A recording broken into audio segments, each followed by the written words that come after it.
Jeune homme, parlez maintenant. Que fais-tu dans mon royaume, et qui t'a donné la permission d'entrer dans mon royaume, troublant la paix de mon royaume? Je suis venu pour montrer le chemin vers la vie éternelle. Tais-toi, tu es venu dans mon pays pour dire des blasphèmes, tromper mon peuple avec ta fausse doctrine, je te décapiterai pour cela. Dans ton autre monde tu n'oserais pas parler de blasphème. Garde. Garde. Votre Majesté. Que lui ferons-nous?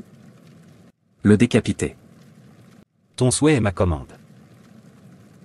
Je n'ai pas peur de mourir parce que j'ai connu le chemin de la vie éternelle, mais j'ai peur que si tu meurs sans connaître la vérité, tu périsses, et mon âme n'aura pas la paix de ne pas t'avoir montré le chemin de la vie éternelle. Je suis un roi, il ne me manque rien, j'ai beaucoup de serviteurs, tous les gens de ce royaume, inclinez-vous pour moi.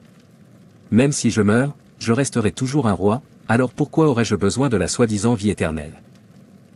Votre royauté se termine sur cette terre, si vous mourrez sans connaître le chemin de la vie éternelle, vous souhaiterez ne jamais être né.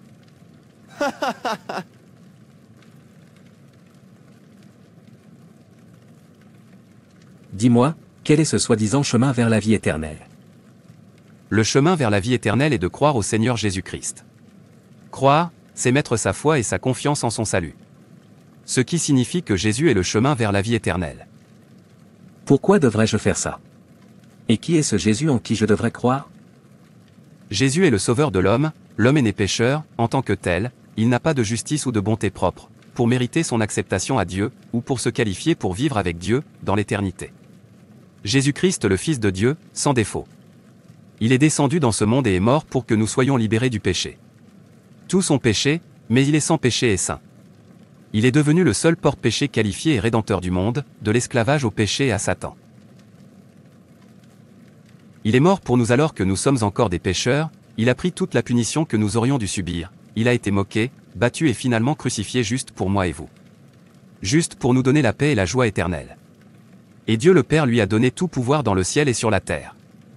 Maintenant, il a été conclu que quiconque ne croit pas en lui périra, c'est pourquoi vous devez vous abandonner à lui. Quiconque croit au Fils a la vie éternelle, celui qui n'obéit pas au Fils ne verra pas la vie, mais la colère de Dieu demeure sur lui. Jean 3h36. Tu vois, tu n'as pas de vie éternelle sans Jésus. Comment puis-je avoir cette vie éternelle? Avec la foi ou la confiance en Jésus-Christ, tous ceux qui se détournent vraiment de leurs péchés recevront le pardon et le salut et seront sauvés du péché. Ensuite, vous continuez à faire confiance à Dieu, pour la grâce pour la victoire quotidienne sur le péché, vous lisez, étudiez, méditez et obéissez à la parole de Dieu. Et priez souvent pour recevoir la grâce, pour garder les préceptes de Dieu sur la séparation du monde, la restitution, la prière, l'obéissance, l'évangélisation, le mariage et la famille, vous commencerez à vivre une nouvelle vie en Christ, à la fin vous passerez votre éternité au ciel avec Jésus, là où il n'y a ni chagrin, ni douleur. Merci Jésus, de m'avoir donné la paisible vie éternelle. Avez-vous trouvé le chemin de la vie éternelle? Mais celui qui boira de l'eau que je lui donnerai n'aura jamais soif, mais l'eau que je lui donnerai sera en lui une source d'eau qui jaillira en la vie éternelle. Jean 4 verset 14. Le Seigneur Jésus est la source de l'eau vive, il a le chemin de la vie éternelle, alors pourquoi ne pouvons-nous pas gagner le chemin de la vie éternelle de lui? Repentez-vous donc et venez à Jésus, seul Jésus est le chemin de la vie éternelle.